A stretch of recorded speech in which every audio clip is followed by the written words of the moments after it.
r/AskReddit. What was the most shocking habit you discovered when you moved in with a partner?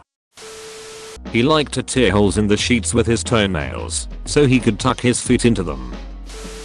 He won't clear the couch, he just sits down. Fresh folded washing, sit on it. Handbag, sit on it. Paper, sit on it. Was so tempted to leave a saucy plate on the couch and see what happened. Habit finally ended when he sat on a laptop.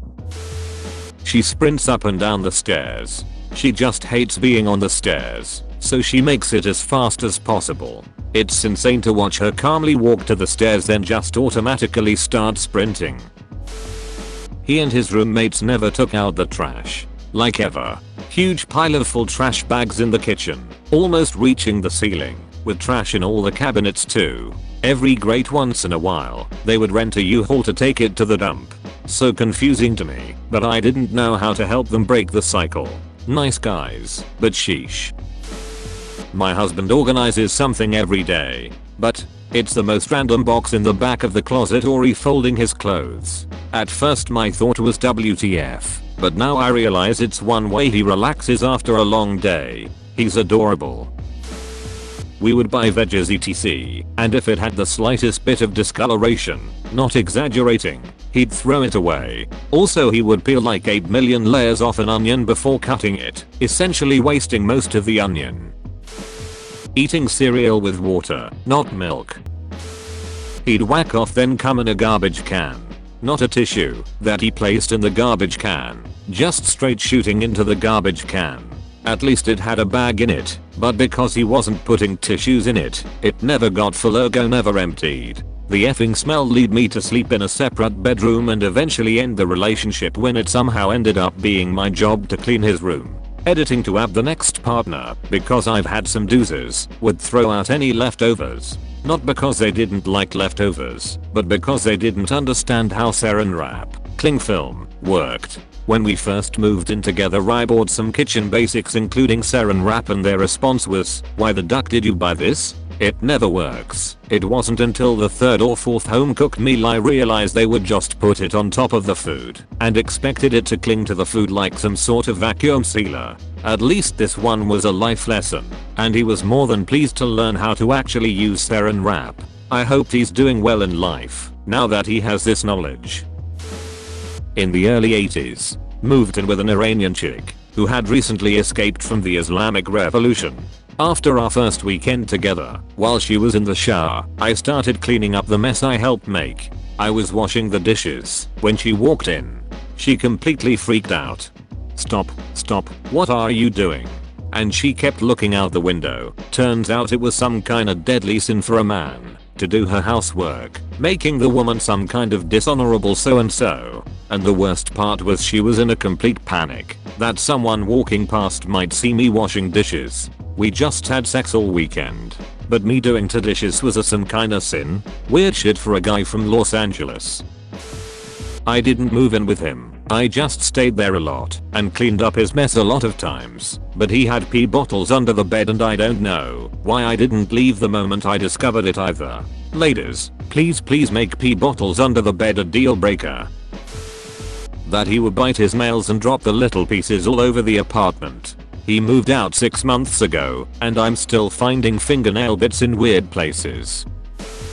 He doesn't change his bed sheets ever. He thought the only reason I change mine regularly was because of periods, so yeah, he thought men just doesn't have to change bed sheets ever. Now he changes it regularly, but damn, that was a wild thought. My girl loves peanut butter so much, she has a tub of it next to the bed, and on the coffee table, and in her office. None of these tubs have lids, they are always open with a spoon in it. I'm concerned that the peanut butter might spoil/go bad, but she says she eats a whole container every 2 weeks. I still love her like crazy though. They didn't know how to turn on a stove, microwave, washing machine, or dryer. Then the one time they made dinner, I was so surprised and impressed that I didn't say anything when I found the takeout containers in the garbage. I feel stupid for not calling them out on it now, but thankfully it's not my circus or my monkey anymore. The habit was pathological lying and weaponized incompetence, which I only learned those terms after. I really thought they were the only ones to do that too. My husband poops with both seats up, like he sits on the rim of the toilet. When I first saw that I was like, WTF. He told me with the seat down the opening is too small, and he also cleans the rim before sitting, and only does it at home. But still WTF. Every single thing involved her parents. I found out years and years later that every argument, discussion, comment, etc. was fed to her parents. Every time I'd make a decision, she'd consult with them and provide their unsolicited input. Things like my career moves. My personal favorite was when things ended how it came out that it was financial abuse for her to contribute half her income to household bills the first few years. My contribution was easily 80% plus. That was early in the relationship. Within 6 years I paid for everything. It was such a sore subject for them. I heard about it at least a half dozen times during the initial part of the separation process. Over time I also ran across super weird shit like official printed documentation about how poorly I loaded the dishwasher with pictures. I could only assume this was for some bizarre custody fight she expected. There's a lot more, some of which I'm still mentally unpacking. The first time I lived with a woman, outside of my mom and sister growing up, I was shocked by how much ducking toilet paper they use. I mean, I knew that, intellectually, women have to use toilet paper all the time and men only have to use it sometimes. But, man, the difference was staggering. When I lived alone I'd buy a 12-pack of toilet paper, and no joke it might last a year. Sometimes I would go days without using the toilet paper at home, because I'd do it at work or at school. Then my girlfriend moved in with me, and it was all gone within minutes. 12 rolls. Vaporized. I bought another 12-pack. Gone before I got inside the apartment. Literally evaporated in the car on the way home. Costco membership 48-pack. That lasted 2 days. Are you building a ducking mummy or something? I was asking. My toilet paper budget has a comma in it.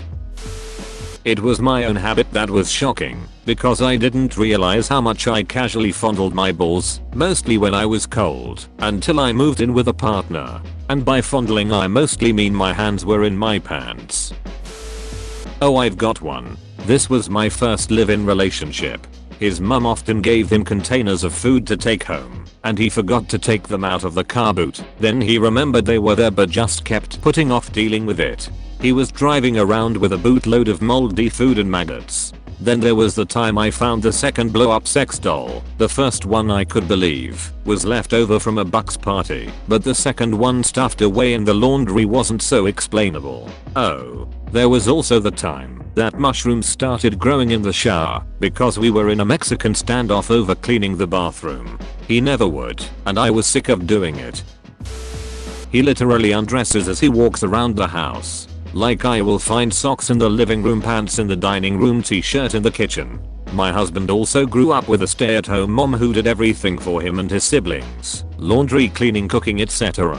Literally the one thing she did not do was put their neatly folded clothes away in their dressers and closets. Some of our biggest squabbles have been over the fact that yes, he is getting better at picking up after himself, but he does it in the most infuriating way. Dirty clothes end up right next to the laundry hamper. Dishes and garbage end up on the kitchen counter instead of in the sink and garbage can.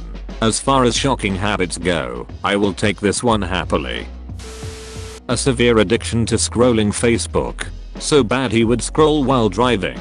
The instant he would open his eyes he would grab his phone and open the app. All day long. It baffled me. When he pops a pimple, he puts the contents on the frame of the mirror to see it, and then forgets to clean it off. I didn't understand what the white specks were at first. This has since stopped, after it sent me into a rage. An ex of mine was so lazy that the 5-minute drive to Walmart was too much. So he would grocery shop only once a month, stocking up on tons of stuff that inevitably goes bad before the end of the month cause he couldn't finish it all, and packed it all in the fridge very messily, wasting food and money, and making a mess while he did so. It wasn't the nail in the coffin, but I was starting to want to end the relationship around when he accidentally knocked a bowl of old popcorn that he had left next to the bed onto the floor and tucked in, saying he would clean it up tomorrow. I cleaned it up when he refused. He was polite, clean, smelled nice. We took turns cleaning and doing laundry and whatnot, but he was very sweaty when he slept. I'm the polar opposite, but couldn't stand being cuddled and getting sweat on me through the top sheet. He got offended when I explained why I wouldn't cuddle at night. And then the eating. Dear God, a grown-ass man that wouldn't eat anything except pizza, cereal, and fried chicken. I could make any other food I wanted to without issue, but he outright refused to eat anything other than those things. And not just any pizza or chicken, but specific brand/restaurants. It was just awful. I made banana bread one day because he said he didn't mind bananas and I had bought too many at once. He got home while the loaves were still warm from the oven. He turned his head and stuck his nose up like a toddler refusing to eat. I threw the loaf at his head. Shockingly, he wanted to stay together and was hinting at proposing a few weeks later. I left him. Had a girlfriend who shit in the shower. Said it made her feel like she was doing something naughty. Also liked water sports and eating ass. My ex-GF would never close the cabinet doors she opened. We seal food packaging, like press to seal closures or twist ties, turn off lights after leaving rooms for extended periods, or cap the toothpaste tube. She would also lose her keys every 20 seconds. In her defense, she was hot. She let her dog use the carpet as a toilet. Like she wouldn't take this dog out at all. The carpet in the living room is the only place the dog would go. The floor was spongy and wet. You could expect to find poop all over. She was totally desensitized to it. She wasn't willing to start taking the dog out, so the relationship ended very quickly after this. Thank you for watching. Don't forget to like and subscribe.